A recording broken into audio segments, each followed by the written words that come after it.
ইলিয়াসের উপরে বিলা হয়েছে কিছু বাঙ্গু সুশীল। কেন বিলা হয়েছে? তারা বলে ইলিয়াস নাকি গুজব ছড়ায়, ইলিয়াস নাকি সত্যের সাথে মিথ্যা মিশায় পরিবেশন করে।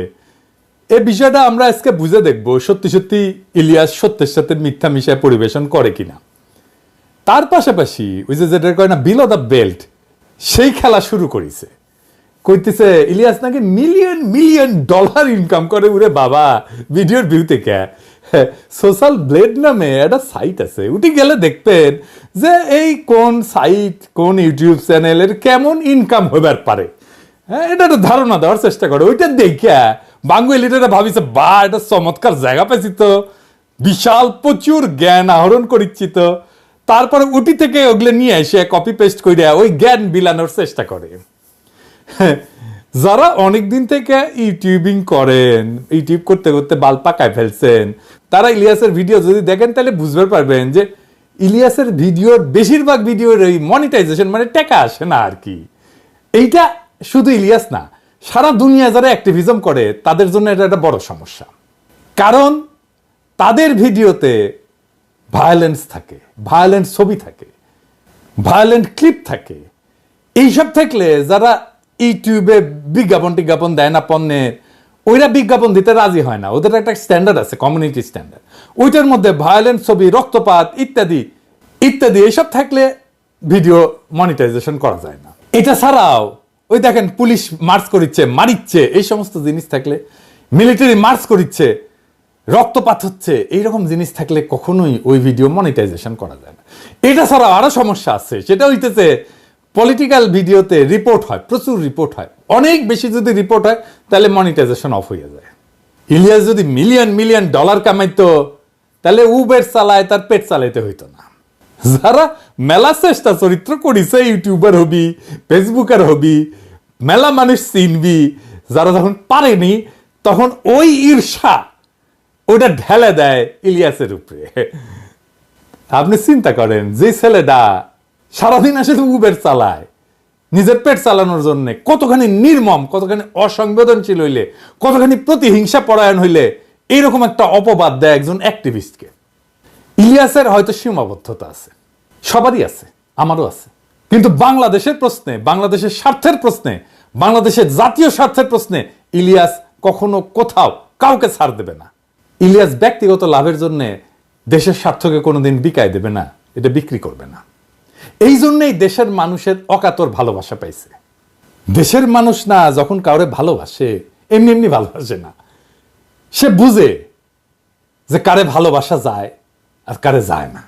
অবাক ব্যাপার হইতেছে কি, যারা একসময় ইলিয়াসের ভিডিও প্রশংসা করেছিল এখনই তারা উচ্চ কণ্ঠে সমালোচনা করছে।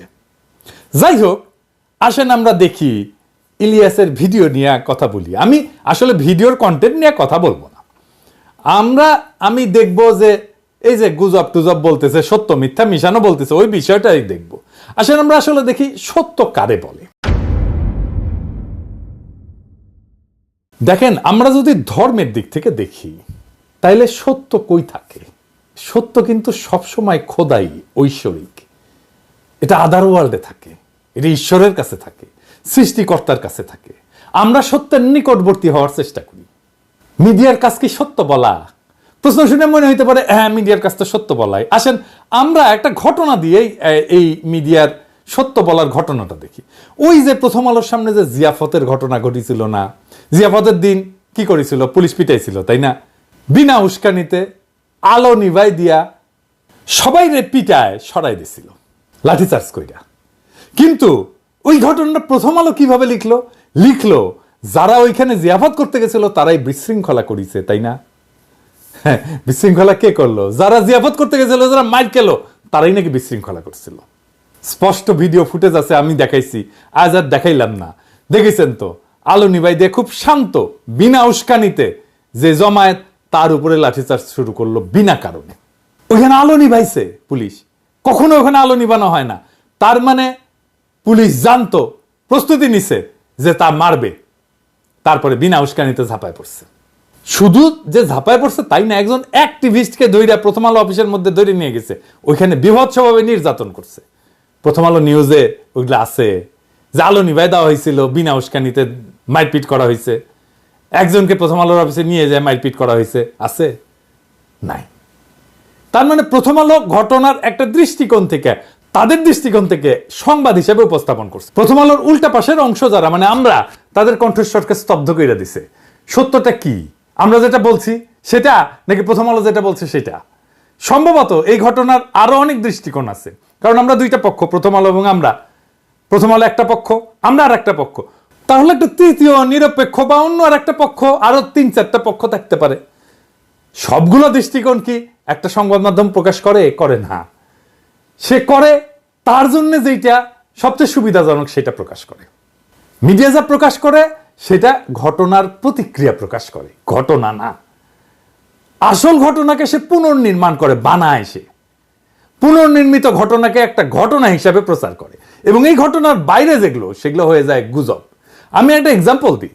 মানবতা বিরোধী অপরাধের আদালতে সংবাদপত্রে প্রকাশিত সংবাদকে সাক্ষ্য হিসেবে ধরা হয়েছিল। দুনিয়ার সব সাক্ষ্য আইনকে বুড়া আঙুল দেখায় সংবাদপত্রে প্রকাশিত সংবাদকে সাক্ষ্য হিসেবে ধরা হয়েছিল। আমরা বলছিলাম এইটা হইতে পারে না, এটা অন্যায়, এটা অপরাধ। এইভাবে সংবাদপত্রে প্রকাশিত সংবাদকে সাক্ষ্য হিসেবে ধরা যায় না। সংবাদপত্রে যদি সত্য কথাই লেখা থাকে, তাহলে তাকে সাক্ষ্য হিসেবে ধরতে অসুবিধা কোথায়? অসুবিধা এইখানেই, সংবাদপত্রে সত্য কথা লেখা থাকে না, লেখা থাকে একটা দৃষ্টিকোণ। আসলে ক্ষমতা সংবাদ তৈরি করে, ঘটনাকে পুনর্নির্মাণ করে, তার বয়ানের বাইরে সে যেটা বলতে চায় সেটার বাইরে যেটা, সেটাকে সে গুজব বলে উড়ায় দেয়। সে নিজের বয়ানকে সত্য বলে দাবি করে, আর বয়ানের বাইরে যেটা সেটা হইতেছে গুজব। এবার বুঝছেন তো?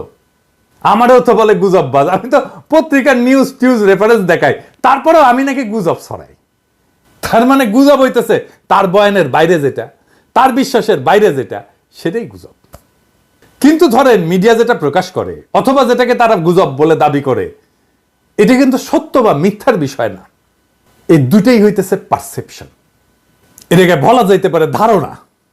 কোনো কোনো পারসেপশন, কোনো কোনো ধারণাকে লোকে বিশ্বাস করে, এটাকে বিশ্বাসযোগ্য বলে মনে করে।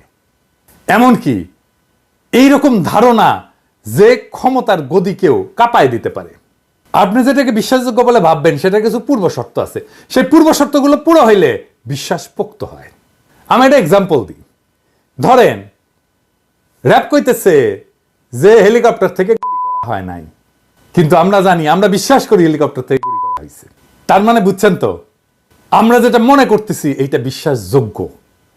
ধরেন গার্মেন্টসের কোনো শ্রমিকের উপরে বা বাসায় কাজের মেয়ে, কাজের ছেলের উপরে যে টর্চার হয়, এই ঘটনাগুলো খুবই বিশ্বাসযোগ্য ঘটনা।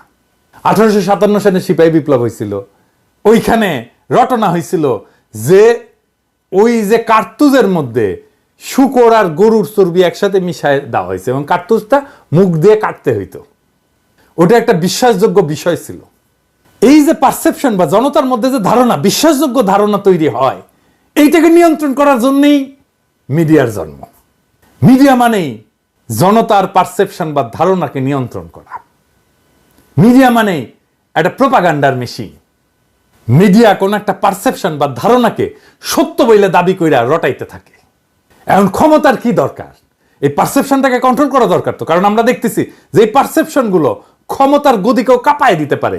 তাহলে ক্ষমতার যেটা দরকার সেটা হইতেছে কতগুলো ঘটনাকে বানানো হিসাবে, আর কতগুলো বানানোর জিনিসকে ঘটনা হিসেবে রটনা করা। তার মানে সে ঘটনাকে গুজব বলবে এবং বানানো জিনিসকে ঘটনা হিসেবে রটনা করবে। বুঝছেন? এই যে মিডিয়া, প্রথম আলো, ডেইলি স্টার, যা যা আছে, এই সমস্ত ফর্মাল মিডিয়া, এইটার পারপাস বা উদ্দেশ্য একটাই, সত্য বা মিছা বা গুজব নাম দিয়ে এই কাজটাই করে। তাহলে পাওয়ার বা ক্ষমতা কেন পারসেপশনকে বা ধারণাকে এত ভয় পায়? কারণ পাওয়ার সবসময় ভায়োলেন্ট, এটা সবসময় সহিংস। তো ঘটনা যদি নাও থাকে, বানায় বানায় কইলেও লোকে বিশ্বাস করে প্রায়।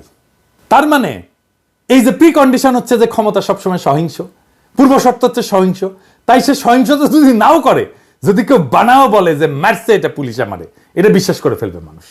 মানুষের জ্ঞানের শুরু কই থেকে? আন্দাজ থেকে, অনুমান থেকে।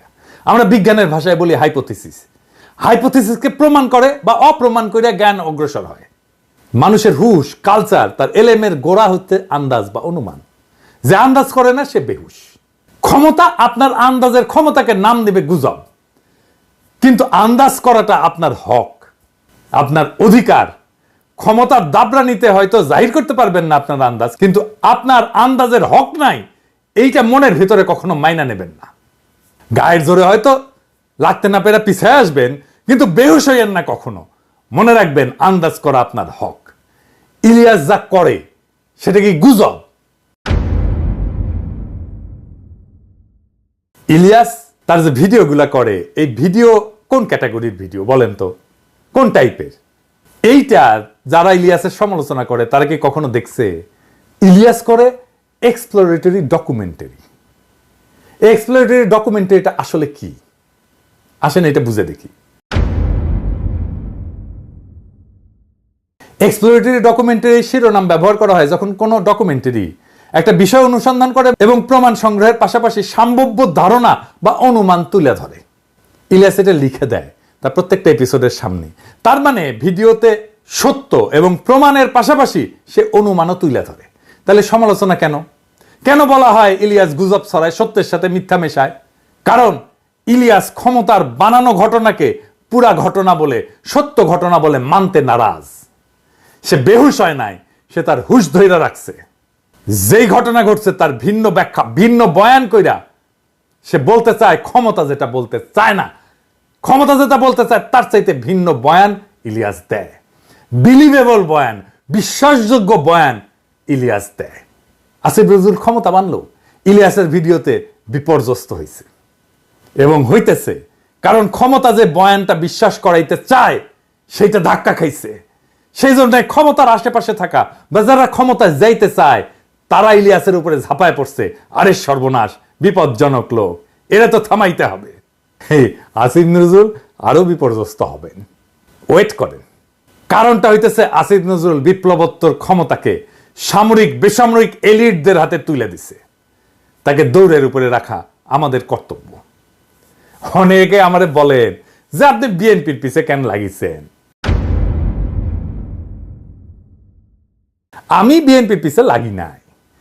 আমার দীর্ঘদিনের পর্যবেক্ষণের ফল হইতেছে বিএনপি তাদেরকে পছন্দ করে যারা ওই যে ওই যে ওই যে ওই যে ওই যে ওই যে ওই যে ওই যে ওই যে সোহাদির বডিগার্ড, ও প্রেমিক, হ্যাঁ মুজিব প্রেমিক যারা, তাদেরকে বিএনপি প্রচন্ড প্রচন্ড প্রচন্ড প্রেম দেয়। হ্যাঁ, যেমন আসিফ নজরুল দেখেন যে শেখ মুজিবকে নিয়ে, মানে ওই যে সোহাদির বডিগার্ডের নিয়ে কি বলে শুনেন। এই বই পড়লে মানুষের হতবাক, বিস্মিত, মানে অকল্পনীয় একটা রিয়ালাইজেশন সামনে যাওয়া ছাড়া উপায় নাই। একটা নেতা, এত বড় একটা নেতা বাংলাদেশে জন্ম নিয়েছিল। আমার প্রথম কষ্ট এই বইটা পড়ে যে এত বড় একটা নেতা বাংলাদেশে জন্ম নিয়েছিল, আমরা কোনোদিনও রিয়ালাইজ করতে পারলাম না until the publication of this book.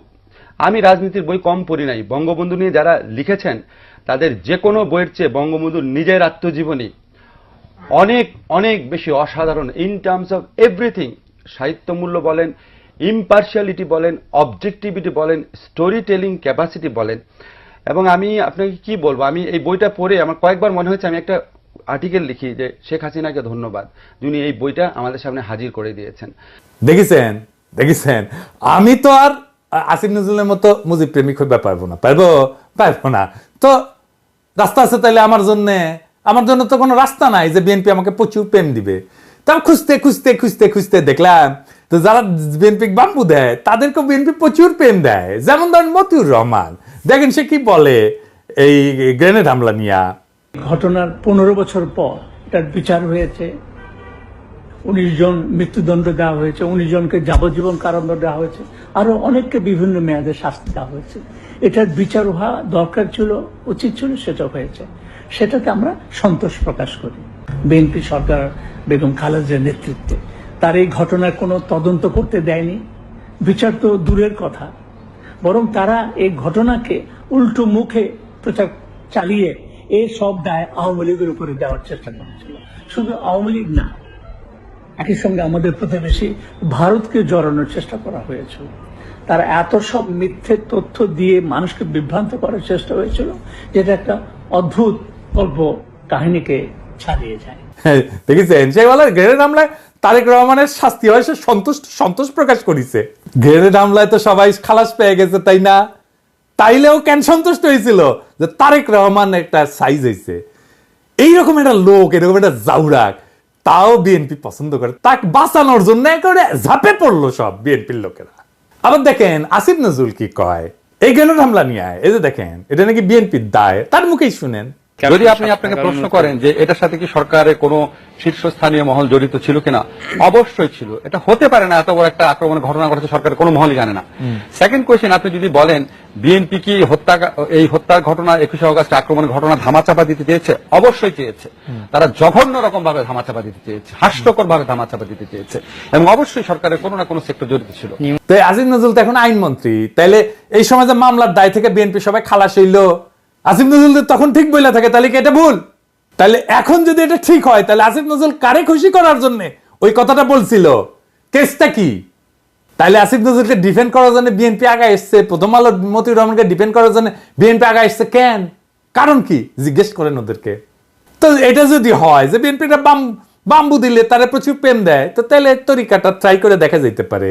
হ্যাঁ, যদি এটা শুনিয়া বিএনপি আমাকে একটু প্রেম টেম দেয়, হ্যাঁ, কারণ আমি তো ওই যে গানটা আছে না, ওই যে একটা গান আছে না, ওই যে আমি তোমারই প্রেম ভিখারি, ভালোবেসে ঠাই দিও পরাণে গো, ভালোবেসে ঠাই দিও পরাণে।